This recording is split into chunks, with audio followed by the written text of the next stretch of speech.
আহা, আমার কতদিনের শখ আজকে পূরণ হচ্ছে। মাথার উপর ছাদটা তৈরি করবার জন্য কত কষ্ট করেছি আমি। অবশেষে ওপরওয়ালার দয়ায় আমি বাড়িটা তৈরি করতে পারছি। এবার ভালোয় ভালোয় কাজটা শেষ করতে পারলে বাঁচি।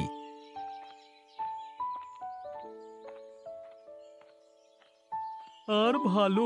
ভাইরে ভাই নগেন, কাউকে কখনো চুরির টাকায় বাড়ি করতে দেখেছো? হ্যাঁ ভাই, এই তো চোখের সামনে দেখতে পাচ্ছি। কত দেখলাম। সারা জীবন আমরা খাটাখাটনি করে মরে গেলাম, নিজের বাসস্থানটা করতে পারলাম না। আর এখানে দেখো, একজন একেবারে পাকা বাড়ি তুলছে। যত সব। কি আর বলবে, তোমার আমার এত টাকা পয়সা আছে ভাই যে ঘর তৈরি করব। কি দরকার? এইভাবে কোনো জায়গা থেকে টাকা মেরে বড় লোক হওয়ার দরকার নেই। তোমরা দুজনে কি বলছো এসব? আমি নিজে কাজ করে টাকা এনেছি আর সেই টাকা দিয়েই বাড়ি তৈরি করছি আজকে। হ্যাঁ, তো সে কথা কেউ তোমাকে জিজ্ঞেস করলো? তোমরাই তো আমাকে সেই থেকে উল্টো পাল্টা কথা বলছো, তাই জন্যই তো আমি বললাম। আমরা তোমাকে কিছু বলেছি? আমরা কি নিজের ইচ্ছে মতো কথা বলতে পারবো না? বাবারে বাবা, না হয় একটু পয়সাই হয়ে গেছে, তা বলে সবসময় মানুষ দেখলে এইভাবে কথা বলতে হবে? এত জায়গা থাকতে আমার বাড়ির সামনে এসে এসব কথা আলোচনা করতে তোমাদের লজ্জা করে না? বলি, রাস্তাটাও কেউ কিনে নিয়েছে নাকি? আমরা কি এখানে দাঁড়িয়ে কথা বলতে পারবো না? এত অহংকার ভালো নয় বাবু। না হয় একটা বাড়ি করছো, তা বলে সবসময় এ লোকেদেরকে ছোট লোক ভাবা ঠিক নয়। ঠিকই বলেছ। এই চলো, আমরা বরং এখান থেকে যাই। না হলে আবার আমাদের নামে বলবে যে আমরা নাকি পরনিন্দা পরচর্চা করে বেড়াই, যত সব। মানুষ বটে, নিজেদের কোনো কাজকর্ম নেই, লোকের উন্নতি দেখলেই শুধু হিংসে। জানি না এসব মানুষেরা লোকের উপর হিংসে করে কি করে ভালো থাকে। একদিন না একদিন তো এদের রাজত্ব শেষ হবেই হবে। আরে রূপালি যে, তা বাজার সদাই করা হলো? হ্যাঁ দিদি, এই যে বাজার করে নিয়ে যাচ্ছি। তা তোমার কি খবর? আজকে কি তরকারি রান্না হবে? আমাদের কি আর প্রতিদিন রাজভোগ খাওয়ার কপাল আছে গো? আমাদের দিন আনা দিন খাওয়ার সংসার। হ্যাঁ দিদি, তা যা বলেছো। ওই ডাল তরকারি আলু ভাতে এই খেয়েই বোধহয় আমাদের জীবন কাটাতে হবে। হ্যাঁ গো, তাও ভালো। আমাদের স্বামীরা সৎ পথে উপার্জন করে, অন্য কারোর মতো তো নয়। কোথা থেকে টাকা আনে কে জানে। আমরা তো বাবু কোনোদিন আমাদের মাথার ছাদটা পাকা হবে সেই চিন্তা করতেই পারি না। সবাই কি আর সে চিন্তা করে? কারো কারো দেখবে আবার সবকিছুই রাতারাতি হয়ে যাচ্ছে। কি করে হচ্ছে কেই বা জানে বাবা। কেউ তো কারো খবর রাখে না আবার। সেই, কেউ কারুর খবর রাখুক আর না রাখুক, কিছু কিছু মানুষ আছে বাবা, তাদের আবার নিজের ঘরের থেকে পরের ঘরের প্রতি মন বেশি। যদি নিজের চরকায় তারা তেলটা একটু দিত, তাহলে তাদের সবকিছুই হয়ে যেত। কি জানি বাবা, তাদের স্বামীরা তাদেরকে কি শিক্ষা দেয়। তুমি কি আমাদের শুনিয়ে শুনিয়ে কথা বললে লতা? কই না তো। তোমরা কিছু শুনলে বুঝি? ও, তাহলে হয়তো হতে পারে জানো। আমরা না হয় অত বড় লোক নই, তোমার মতো পাকা বাড়ি তুলতে পারছি না, তা বলে আমাদের সাথে ওইভাবে ব্যবহার করতে হবে? ব্যবহার কি আর বাড়ি দেখে হয় গো? যে যেমন ব্যবহারের যোগ্য তাকে তেমন ব্যবহারই দেওয়া উচিত। এই শিক্ষাটা তোমাদের স্বামী তোমাদেরকে দেয়নি বুঝি? আমাদের স্বামী আর যাই হোক, চোর নয়। তাই নাকি? তাও আবার আমার স্বামীও কি চোর নাকি? কই, আমার তো মনে হয় না। পরের কারবার কিভাবে চলে তা ভেবে তো আমার চলবে না। লোকের উন্নতি হলে অনেকের আবার জ্বলে। যাই বাবা, তোমাদের সঙ্গে বেশি কথা বলার বারণ আছে। দেখলে, ঢংটা একবার দেখলে? হয় হয়, হঠাৎ বড় লোক হয়েছে তো এখন এরকম অহংকার হয়। দেখি কতদিন এই অহংকার থাকে।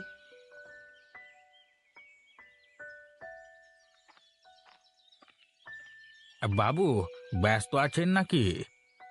ব্যস্ত আমি সব সময় থাকি কাকা। কিছু দরকার ছিল নাকি আমার সাথে? হ্যাঁ বাবু, সেই কারণেই এখানে এলাম। হ্যাঁ, বলো কি দরকার? এটা কি ঠিক হচ্ছে বাবু? কোনটা ঠিক হওয়ার কথা বলছো? আমি তো কিছুই বুঝতে পারছি না। গোপাল একটা ভালো ছেলে, সেই কোন ছোটবেলা থেকে মাথার ঘাম পায়ে ফেলে কাজকর্ম করছে।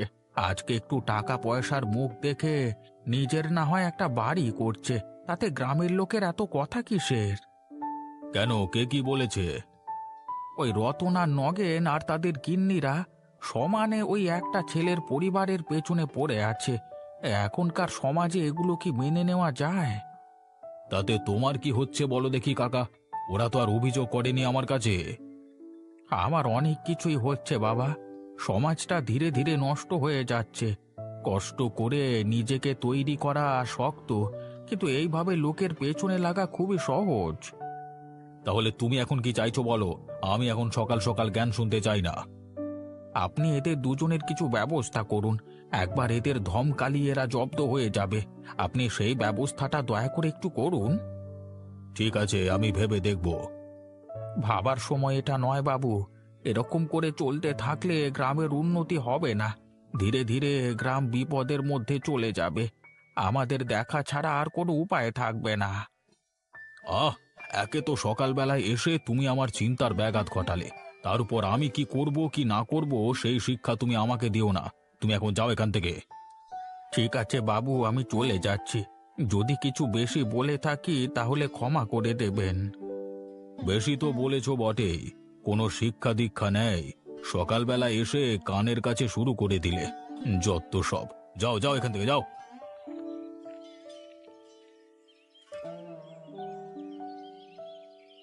গিন্নি, এখন কি মনে হচ্ছে জানো? মনে হচ্ছে এই মাটির ঘরে থাকলে ভালো হতো। বেকার বেকার পাকা বাড়ি করতে গিয়ে সবাই যেন আমার শত্রু হয়ে গেছে। সবার ব্যবহার এক নিমেষে যেন বদলে গেছে। কাল পর্যন্ত যাদেরকে আপন মনে হতো, আজকে সবাই যেন পর। হ্যাঁ গো, সবার সাথে দেখা হলেই তাদের ব্যবহার বুঝিয়ে দেয় যে তারা আমাদের উপর কতটা হিংসা করে। কিন্তু সত্যি কথা বলতে তাদের কথায় তো কিছু যায় আসে না। তাদের কথা মতো চলতে গেলে সমাজে চলতে পারবে না, আর নিজের উন্নতির কথাটা তো ছেড়েই দাও। রতনা নগেনের এত সাহস, ঘরের সামনে এসে কথা শুনিয়ে যায়। ওদের দুজনকার বউয়ের সাহস আরো দ্বিগুণ। ওরা রাস্তাঘাটে মানুষজনদেরকে অপদস্থ করে। অবিনাশবাবুর কাছে গিয়ে যে নালিশ করব সেই সাহসও নেই। আমার কোথায় যেন মনে হয় তলে তলে অবিনাশবাবু হয়তো এদের সাথে যুক্ত আছে। আমারও সেটাই মনে হয়। না হলে এত সাহস এরা পাবে কোথা থেকে? তাহলে কি করব? এইভাবে কি হাল ছেড়ে দেব? তার কোনো মানে হয় না। মানুষের কাজ কথা বলা। মানুষেরা কথা বলেই যাবে। আজকে আমার ঘর হচ্ছে বলে আমাকে কথা শোনাচ্ছে, কালকে যখন নিজেদের উন্নতি হবে তখন দেখবো কে কজনের পাশে থাকে। সময় সবাইকে ঠিক উত্তর দেবে। আমাদের ধৈর্য ধরে এগিয়ে যেতে হবে। হ্যাঁ, এদের কথায় পড়ে একবার থেমে গেলেই মুশকিল। সব দিক থেকেই বিপদ। এরা যদি একবার দেখে ওদের কথায় নাচতে শুরু করেছি আমরা, তাহলে সারা জীবনই নাচিয়ে যাবে। ঠিকই বলেছ। যে কোনো মূল্যে আমাদের কাজটাকে এগিয়ে নিয়ে যেতে হবে। আমার বিশ্বাস, নিশ্চয়ই কোনো না কোনো একদিন কেউ আমাদের পাশে এসে দাঁড়াবে। এদের কুচক্রের সমাপ্তি ঘটবে। কোথায় মাসিমণি? কোথায় গেলে তুমি? বেরিয়ে এসো, তোমার ঘরে অতিথি এলো গো। আরে স্নেহা, তুই এসেছিস? আয় মা, ভিতরে আয়। সত্যি রে মা, সেই কোন ছোটবেলায় একবার এসেছিলিস। কত বছর পর তুই আবার এলি। সত্যি আমার খুব ভালো লাগছে। তা মা কেমন আছে? মা ভালোই আছে। আসলে কাজের ব্যস্ততা ছিল খুবই, তাই একটু ফাঁক পেলেই তোমার কথা মনে পড়ে গেল। তাই আমি চলে এলাম। ভালোই করেছিস। সব সময় কাজ করলে কি আর মন ভালো থাকে? তা স্নেহা, তুই এখন আইন নিয়ে পড়াশোনা করছিস তো? পড়াশোনা তো শেষ হয়ে গেছে 1 বছর আগে। তবে হ্যাঁ, এখনো শিখছি। আর আমার কাজের ক্ষেত্রে তা শেখবার কোনো শেষ নেই। তবে এখনো পর্যন্ত আমার মোটামুটি অনেকগুলোই কেস নিয়ে লড়াই করা হয়ে গেল আদালতে। তোকে দেখলে একটু সাহস হয় মনে। এখনকার যুগে আইনের বিরুদ্ধে গিয়ে মানুষ এমন এমন সব কাজ করছে, তার বলবার নয়। হ্যাঁ মাসিমণি, ঠিকই বলেছ। মাঝে মাঝে সেই সব আলোচনা থেকে মুক্তি পেতে আমি কিন্তু এখানে আসব। এই গ্রামে এলে আমার চিন্তা ভাবনাগুলো আরো পরিষ্কার হয়, মনের জটিলতা দূর হয়ে যায়। গ্রামের মানুষের সাথে কথা বললে মন ভালো থাকে। না রে মা, গ্রামের মানুষেরা আর সেরকম নেই আগের মতো। তাদের মনেও প্যাঁচ চলে এসেছে। কারো সাথে কথা বলেই এখন আর মানসিক শান্তি পাবি না তুই।